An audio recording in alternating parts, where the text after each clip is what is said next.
ஆனந்தமா ஆனந்தம் சில்க்ஸுடன் தீபாவளியை கொண்டாடுவோம். ஆனந்தம் சில்க்ஸ். சிறப்பு புலனாய்வு குழு அதிகாரி தமிழ்நாடு காவல்துறையைச் சேர்ந்தவர் என சிறுவனின் தந்தை தரப்பு கோரிக்கை வைத்திருந்த நிலையில் சிபிஐ விசாரணை தேவையில்லை என தமிழக அரசு கூறியிருக்கிறது. கரூர் நெரிசல் மரண வழக்கு தொடர்பான விசாரணை தற்போது மீண்டும் தொடங்கியிருக்கிறது. அதில் தமிழக அரசு தரப்பிலிருந்து வாதம் முன்வைக்கப்பட்டிருக்கிறது. இந்த வழக்கில் சிபிஐ விசாரணை தேவையில்லை என்ற வாதத்தை தமிழ்நாடு அரசு தரப்பு முன்வைத்திருக்கிறது. சிறப்பு புலனாய்வு குழு விசாரணையில் எந்த தவறையும் கண்டறிய முடியாது. சிறப்பு புலனாய்வு குழு அதிகாரி தமிழ்நாடு காவல்துறையைச் சேர்ந்தவர் என்று சிறுவனின் தந்தை தரப்பு கூறியிருந்த நிலையில் அவர் சிபிஐ விசாரணை வேண்டும் என்று மனு அளித்திருந்தார். அது தொடர்பான வழக்கு விசாரணை தற்போது நீதிமன்றத்தில் மீண்டும் வந்திருக்கிறது. அதில் தமிழக அரசு தரப்பிலிருந்து வாதம் முன்வைக்கப்பட்டிருக்கிறது. சிபிஐ விசாரணை தேவையில்லை என்று தமிழக அரசு தனது வாதத்தை முன்வைத்திருக்கிறது. அண்மை செய்தியை பார்த்து வருகிறோம். விவரங்களோடு செய்தியாளர் கணபதி இணைந்திருக்கிறார். கணபதி, சிபிஐ விசாரணை வேண்டும் அப்படின்னு அது தொடர்பான மனு மீண்டும் விசாரணைக்கு வந்திருக்கு.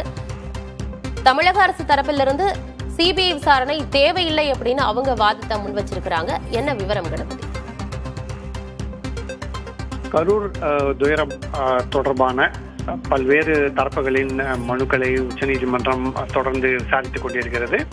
2 மணிக்கு விசாரணை தொடங்கும் என தெரிவித்த நிலையில் மீண்டும் தற்போது விசாரணை நடைபெற்றுக் கொண்டிருக்கிறது. நீதிபதி மகேஸ்வரி அமர்விலே இந்த விசாரணை நடைபெற்று வருகிறது. இதில் உயிரிழந்தோர் சிலர் சார்பாகவும் அவர்களது குடும்பத்தினர் வழக்கு மனு தாக்கல் செய்திருக்கிறார்கள். அந்த மனுக்களும் தற்போது விசாரணைக்கு எடுத்துக்கொள்ளப்பட்டிருக்கின்றன. அது தொடர்பான கேள்விகளையும் நீதிபதிகள் எழுப்பி வருகிறார்கள். இதிலே முதல் கட்டமாக உயிரிழந்த சிறுவனின் தந்தையான பன்னீர்செல்வம் என்பவர் இந்த விவகாரத்திலே தனிநபர் ஆணையம் மூலமாக விசாரணை நடைபெறுகிறது. மேலும் சிறப்பு குழு மூலமாக விசாரணை நடந்து கொண்டிருக்கிறது. எந்த போதிலும் நாங்கள் யாரையும் குற்றம் சாட்டவில்லை, உண்மை வெளியே வர வேண்டும் என்பதற்காக சிபிஐ விசாரணை தேவை என கோரிக்கை வைக்கிறோம் என்று தெரிவித்திருக்கிறார்கள். அதே போலவே வேறு பலரும் இந்த கரூர் துயர சம்பவம் தொடர்பாக மனுக்களை தாக்கல் செய்திருக்கிறார்கள். சிறுவனின் ரித்விக் என்கிற சிறுவனின் தந்தையான பன்னீர்செல்வம் தரப்பிலே முதலில் இதற்கான கோரிக்கைகள் வைக்கப்பட்டன. மாநில அரசு அதிகாரிகள், அதாவது தமிழ்நாடு காவல்துறை அதிகாரிகள் விசாரணையிலே உண்மை வெளிவருமா என்கிற சந்தேகம் இருப்பதால் நான் சிபிஐ விசாரணை கோருகிறேன் என தெரிவித்திருக்கிறார். இதற்கு தமிழ்நாடு அரசும் எதிர்ப்பு தெரிவித்துள்ளது. இத்தகைய சூழ்நிலையில்தான் தற்போது விசாரணை தொடர்ந்து கொண்டிருக்கிறது. அஸ்ரா கர்க் மிகவும் மூத்த அதிகாரி, சிபிஐ அமைப்பிலே முன்பு பணியாற்றியவர். இவர் சிறப்பாக பணியாற்றி உண்மைகளை வெளிக்கொணர்வார் என்கிற நம்பிக்கை இருக்கிறது என்று தமிழ்நாடு அரசு தனது நிலைப்பாட்டை நீதிமன்றத்திலே வலியுறுத்தி இருக்கிறது. அதே போலவே எல்லா வழக்குகளையும் சிபிஐ விசாரிப்பது என்பது சரியான நடைமுறையாக இருக்காது. மிகவும் அரிதாக மட்டுமே இது போன்ற விசாரணைகள் சிபிஐக்கு பரிந்துரைக்கப்பட வேண்டும் எனவும் தனது வாதத்தை முன்வைத்திருக்கிறது. ஓய்வு பெற்ற நீதிபதி அருணா ஜெகதீசன் தலைமையில்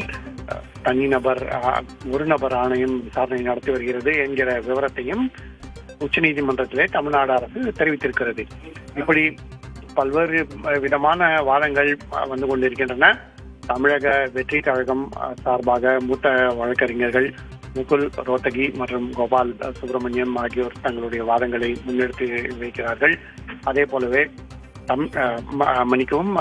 தமிழ்நாடு அரசு சார்பாக மூத்த வழக்கறிஞர் முகுல் ரோத்தகி மற்றும் வில்சன் ஆகியோர் தங்களுடைய தரப்பு வாதங்களை முன்னெடுத்து வைத்து வருகிறார்கள். அதே போல அபிஷேக் சிங்வியும் ஆஜராகி தமது வாதங்களை முன்னெடுத்து வைத்து வருகிறார். இந்த விவகாரத்திலே ஏற்கனவே உயர்நீதிமன்றம் அளித்த உத்தரவு மற்றும் தற்போது என்னென்ன மனுக்கள் தாக்கல் செய்யப்பட்டிருக்கின்றன என்பதை எல்லாமே தற்போது உச்சநீதிமன்றம் ஒவ்வொன்றாக பரிசீலித்து கொண்டிருக்கிறது. இதிலே மனுதாரர் பிரபாகரன் என்பவர் கூட்டத்திலே வேண்டுமென்றே கலவரம் நடத்தப்பட்டது என்ற ஒரு குற்றச்சாட்டை முன்வைத்திருக்கிறார். விஜய் மீது செருப்பு எறியப்பட்டது, பின்னர் ரவுடிகள் கூட்டத்தில் நுழைந்து அமளியை ஏற்படுத்தினார்கள், காவல்துறை தடியடி நடந்தது என்ற பல்வேறு குற்றச்சாட்டுகளை அவர் முன்வைத்திருக்கிறார். இந்த விஷயங்கள் எல்லாம் எந்த அளவுக்கு ஆதாரங்கள் உடையவை போன்ற விவரங்களை எல்லாம் தற்போது ஒவ்வொன்றாக உச்சநீதிமன்ற நீதிபதிகள் விசாரித்துக் கொண்டிருக்கிறார்கள். திமுக பிரமுகர் ஒருவர் சமூக வலைதளத்திலே வெளியிட்ட பதிவு உள்ளிட்ட பல்வேறு விவரங்கள் தற்போது உச்சநீதிமன்றத்தின் முன் வைக்கப்பட்டிருக்கின்றன. ஆகவே ஏன் இந்த மாதிரியான சம்பவம் நடந்தது, உடற்கூறு ஏன் இரவில் நடத்தப்பட்டது போன்ற விஷயங்கள் எல்லாம் தற்போது உச்சநீதிமன்றத்தின் முன் கேள்விகளாக வைக்கப்பட்டிருக்கின்றன. அப்போது மாவட்ட நிர்வாகத்தின் சிறப்பு அனுமதியுடன் இரவில் உடற்கூறு நடத்தலாம் என்கிற நடைமுறையும் விளக்கமாக தெரிவிக்கப்பட்டிருக்கிறது. ஆகவே இப்படி பல்வேறு விஷயங்கள் குற்றச்சாட்டுகள் முன்வைக்கப்படுவதும் அதற்கான விவரங்கள் என்ன என்பதை உச்ச நீதிமன்ற நீதிபதிகள் கேட்டறிவதுமாக தற்போது விசாரணை நடைபெற்றுக் கொண்டிருக்கிறது. உணவு இடைவேளைக்கு முன்பு நடைபெற்ற விசாரணை தற்போது 2 மணியிலிருந்து மீண்டும் தொடர்ந்து கொண்டிருக்கிறது. செந்தில் பாலாஜியை குற்றம் சாட்டியிருக்கிறார் சிறுவனின் தந்தை. அது தொடர்பான விவரம் இருக்கா? என்ன குற்றச்சாட்டு செந்தில் பாலாஜி அவர்கள் மீது சிறுவனின் தந்தை சொல்லியிருக்கிறாரு? அதாவது மனுதாரர் பிரபாகரன் என்பவர் தரப்பிலே வைக்கப்பட்ட வாதத்திலே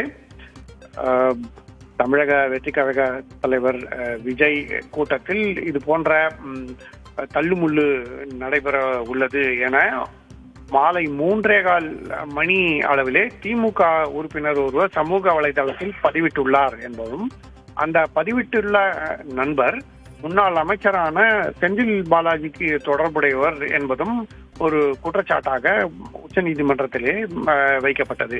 மேலும் இந்த தள்ளுமுள்ளு தானாக ஏற்பட்டதில்லை, வேண்டுமென்றே உண்டாக்கப்பட்டது என்கிற குற்றச்சாட்டும் அந்த பிரபாகரன் தரப்பிலே வைக்கப்பட்டது. இதையெல்லாம் நீதிபதிகள் கேட்டு அதற்கான விவரங்கள் என்ன என்பதையும் கேட்டறிந்து கொண்டிருக்கிறார்கள்.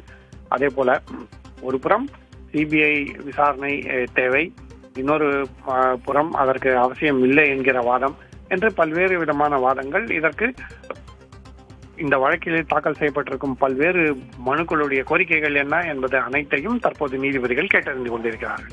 செந்தில் பாலாஜி மீதும் குற்றச்சாட்டை முன்வைத்திருக்கிறார்கள். நெரிசல் ஏற்படும் என்று பதிவிட்ட நபர் செந்தில் பாலாஜியுடன் தொடர்புடையவர் என்று மனுதாரர் குறிப்பிட்டிருக்கிறார். மாநில அரசு விசாரணை ஆணையத்தை அமைச்சிருக்கு, அதன் மீதும் அவருக்கு நம்பிக்கை இல்லை என்று குறிப்பிட்டிருக்கிறார். ஆனா உயர்நீதிமன்றம் தான் சிறப்பு விசாரணை குழுவை அமைத்திருக்கிறது, அதிலுமே அவர் நம்பிக்கை இல்லை என்று சொல்வதற்கு அவர் என்ன காரணங்களை குறிப்பிடுறாரு? அதில் சொல்லப்படும் முக்கியமான காரணம் என்னவென்றால், அந்த குழுவிலே உள்ளவர்கள் தமிழக காவல் அதிகாரிகள். தமிழ்நாடு காவல் அதிகாரிகளை விசாரணை நடத்தும் போது தமிழ்நாடு காவல்துறை சரியான முறையில் நடவடிக்கைகள் எடுத்ததா என்ற கேள்வி எழும்போது நியாயமாக நடந்து கொள்ள வாய்ப்பு இல்லை என்கிற சந்தேகத்தை தான் மனுதாரர் எழுப்பியிருக்கிறார். ஆகவேதான் இந்த விவகாரத்தை சிபிஐ விசாரிக்க வேண்டும், தமிழ்நாடு காவல்துறை அதிகாரிகள் விசாரணை செய்தால் உண்மை வெளிவருமா என்று ஒரு கேள்விக்குறி இருக்கிறது என்பதை சுட்டிக்காட்டி அதையே சிபிஐ விசாரணைக்கு காரணமாக தெரிவித்திருக்கிறார். ஆனந்தம் சில்க்ஸுடன் தீபாவளியை கொண்டாடுவோம். ஆனந்தம் சில்க்ஸ்.